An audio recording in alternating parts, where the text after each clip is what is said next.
Hello, it is another Tuesday, which of course means it's time for another in real life video. This week we are taking another general viewer submitted question. We're working our way through.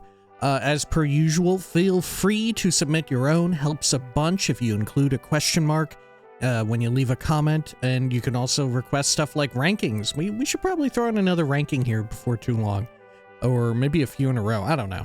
But nonetheless, this week we're taking a question from a general viewer whose username should be somewhere in your lower third right about now, and they ask,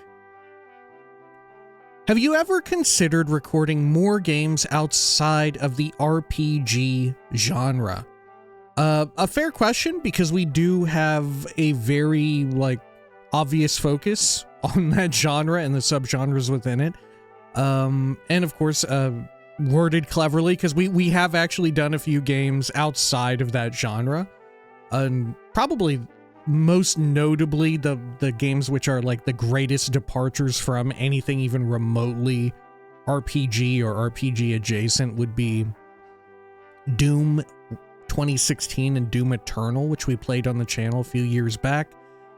Those are just straight up like FPSs, you know, arena shooter type FPS as well. Had a good time, fun time with it, but true enough, we do sort of maintain the niche, right? Which is one of the big things that they say. We're going to get in a little inside baseball here, so hopefully, I don't know, I guess maybe this is a help to people who are aspiring to do this sort of thing, or you're just wondering about it in some fashion or another. But regardless, it helps a lot if you have some degree of niche, right? You want one that's not too overset, right? There's like a Goldilocks zone, if you will, where you don't want it to be so niche that it's obscure, right? To where like your potential for viewership that you're tapping into is minuscule. But you also don't want it to be the niche to be so broad to where it's oversaturated and you have a difficult time getting discovered. Obviously, the hard part is discovering sort of where you should approach that from, right? That's the challenge. That's the tough thing. And from there, as you get more and more of a foothold, you can sort of branch out, right? Lord knows there's people who have started with just one specific game, and then you sort of branch out from that genre or adjacent games that have like a similar interest of viewership. And then you keep branching out. Eventually you're just doing variety, or you're not even covering games at all, right?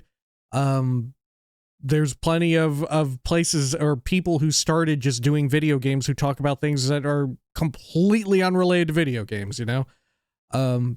It's a slow build to that situation, and it requires some measure of luck and success, right? Wherein the more you have attention, the more attention you have, the more attention you command with your sort of base of viewership, whether that be subscribers or not is kind of irrelevant. The subscriber count is, for the most part, irrelevant beyond like crossing certain thresholds where you need to do certain thing. The most important thing is always going to be like your watch time, and predominantly like, are you making enough money to live, right? That is by far the most important metric, no matter what way you cut it. It does not matter. Nothing else matters beyond that if you're just looking at analytics, right? And of course, internally, your own ability to keep doing what you're doing, right? Your own ability to keep delivering what people expect from you, right? If you're like running the risk of burning out, then that is definitely something that needs to be addressed. Regardless, when it comes to sort of what I do with a Let's Play channel, it's sort of a dying breed, as it were. But I don't know if I would say a dying breed, but it's certainly like definitely not at peak popularity, right? But the way you stay afloat with that is by having things that are linked together in some form or another, right? Games which are similar or within a similar franchise, or you're able to do a whole bunch of videos on just one specific game. Because, of course, once you have some amount of viewership, people who regularly watch you, they're most likely going to want to watch similar things, right? Lord knows that's how I am when it comes to the people I watch. There may be someone who I very much enjoy, but if they're just not covering a game that I'm interested in, I may not always want to listen to or watch a video from them. I still appreciate them and what they're doing and all of that. And I'll like keep an eye out for whenever they decide to cover something that I'm into. But I think that's, you know, it's an understandable facet of the gig, of the job, right? It sort of comes with the territory. I think a lot, you know, you operate with that understanding.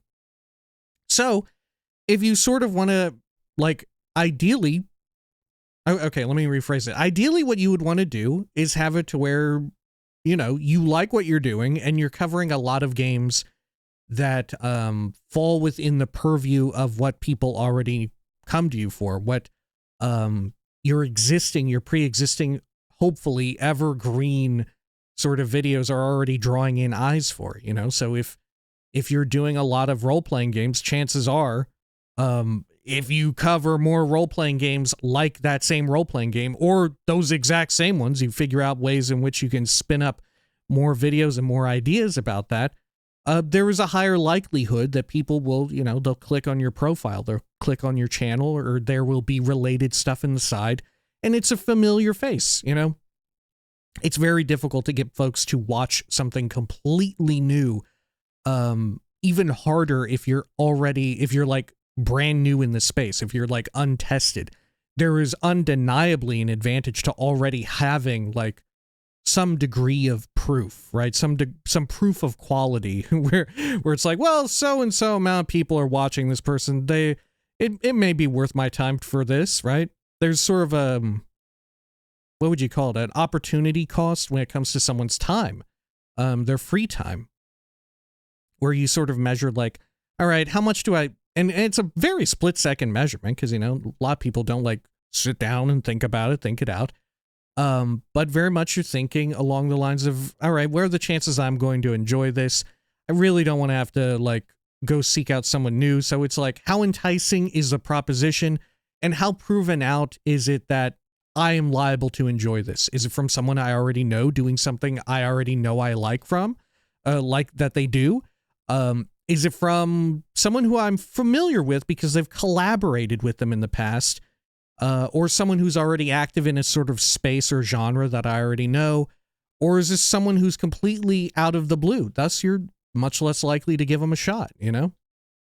It's difficult to sort of thread the needle, as it were, when you're just getting started out and all of that. It's very, very difficult. If people could reliably figure it out, things would be a lot different, wouldn't it? Right?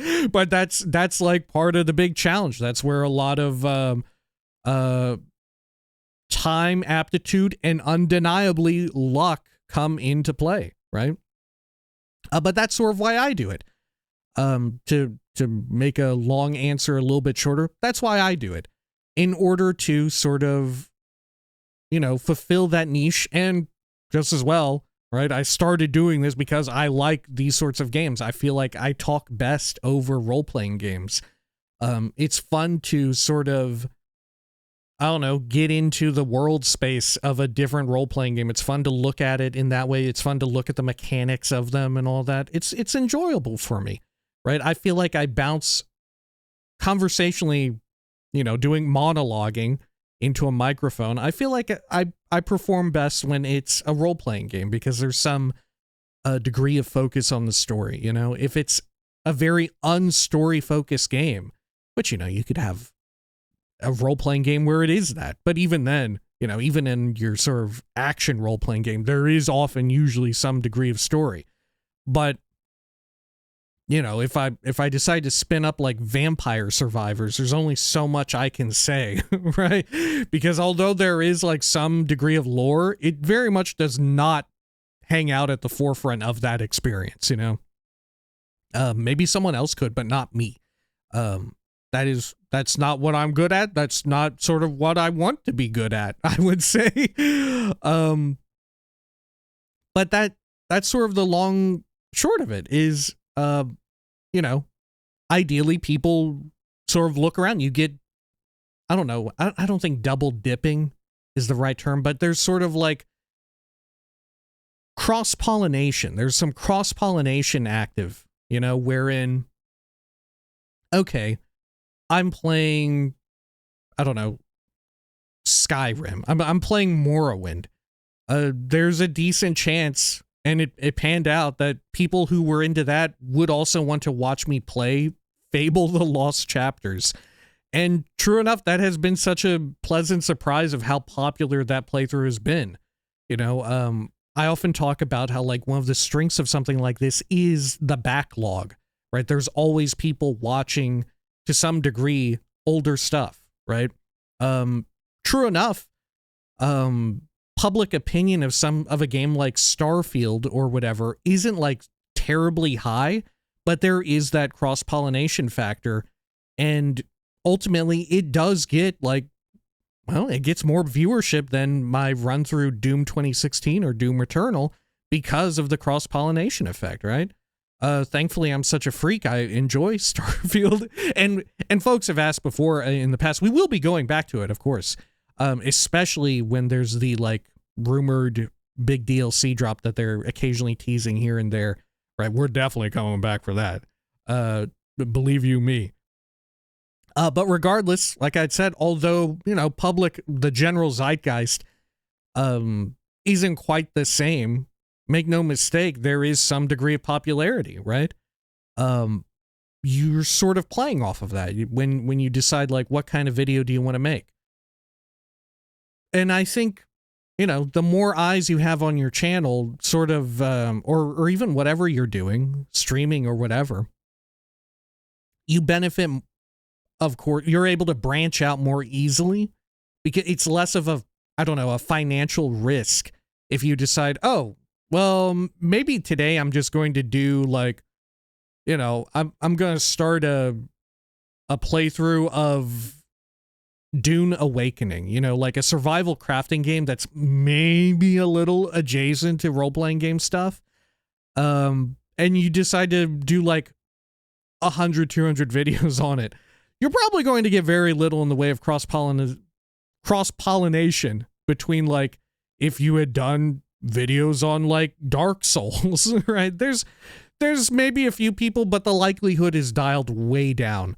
What's more likely is that you're going to get a whole slew of new people who are interested in you playing survival crafting games, right? So you may want to think about, like, okay, maybe I'll try out, like, Ark Survival Evolved, right? Something along those lines. Maybe I'll try out Rust, right? That makes more sense. You're liable to get more people who are like, okay, I like this person and what they did for Dune Awakening. Maybe I'll give a little shot over here, right? Which isn't to say that all of that is completely off the table for me, right? For myself personally, and, you know, everybody's got their own sort of, what would you say, rules, their own sort of, like, guidelines as to how they would go about this. But speaking for myself, I think doing one-offs is a great way to sort of cover this. I can't help, oh gosh. Yeah, okay. Almost forgot their name. But personally, a person who I very much enjoy, as, I don't know what you would say, as another person who makes videos on YouTube, right? Doing a very similar thing as what I do, right?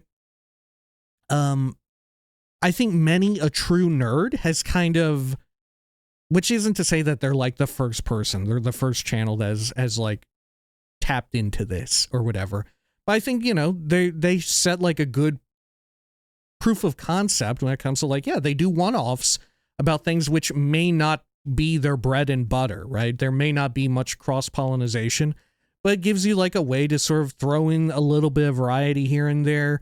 Maybe you yourself have an interest in a new game, you pick it up yourself and you're like, okay, I'm probably going to play this in my free time, but why not, you know, spin up a video where I'm playing it for like the first hour or two, you know? That's sort of where conceptually I'm down for, like, the Let's Try, or as was previously known, the Behold playlist that we have on the channel. I think it fulfills the role there. And same goes for, like, oh, this is a very untested, or like, this video game is a little rough around the edges or whatever, but I heard good things about it, you know, but I don't know if I want to commit to doing a full playthrough, right? I don't know if how much sense that makes in the long term for, like, you know, if we're looking like at things financially, right? It's all about like, how much wiggle room do I have? How much of a risk do I want to take? How much risk can I take, you know, with regards to that? Because like I said, ultimately at the end of the day, ideally you want to be continually building up a backlog, right? You'll of course eventually have it to where like viewership teeters off a bit as things get older and older and older, but thanks to the cross-pollination effect, it kind of keeps it alive longer than you would expect. It's the way in which you sort of operate in this space, I think, to some degree of success. I mean, shoot, it's the way in which you, right, dealing with evergreen topics and stuff like that. That's sort of the get-go from a lot of YouTube. I think it's very difficult to run a channel that is purely topical. I think that's tough as nails. Because you run so much risk when it comes to like, okay, what happens when what's currently topical isn't popping off, you know? You kind of run into like feast versus famine, and then I think you also run into issues where it's like, okay, I don't really want to cover this, but it's gonna get a lot of clicks. The drama is gonna bring in a lot of eyes, and I don't want to be about that. That seems like in some way I'm selling my soul, right? I don't want to do that. You know, I don't think I want to be about that type of thing. That ain't me. I don't want to chase that. But yeah, hopefully that makes some amount of sense, and hopefully, I don't know, hopefully that's helpful to folks who are like aspiring and within the space or whatever. It helps a ton to find a niche. It helps a ton to sort of like slowly branch out, very slowly, you know, sort of form like a good foundation and go from there, right? I think that's the way in which you do it. Evergreen stuff is the ticket to it's the ticket. Right, I'll just leave it there. That's sort of the way of things, right? That's why you see a lot of people sort of maintain a niche where they sort of like they cover the certain specific types of games. Right, that's the big reason. That, and usually people tend to start up making videos and stuff that they like, right? So, you know, it makes sense that they would keep doing that, right? Ideally, you want to keep doing stuff that you like. If you're I don't know, lucky enough to find some measure of success in doing this, you want to like leverage the idea that like this isn't quite as like mentally taxing, and certainly physically taxing, as other work that you could be doing, right? Which isn't to like, you know, say that there is no taxation whatsoever, that there is no like degree of like it wearing on you or whatever, right? We've talked in the past about like how sometimes if I'm recording a lot, I socially, I'm just like, I don't really want to, I don't want to socialize. I'm not interested in it. I've spent that on videos. I've spent that there, you know, in the same way that like, if you're doing manual labor, obviously you probably don't want to, when you get off work, you probably don't want to do a lot of manual labor, right? You probably want to take a break and play a video game or something like that, right? But regardless, hopefully that makes some measure of sense and all that, right? That'll do it for this week. Until next time, please take care of each other.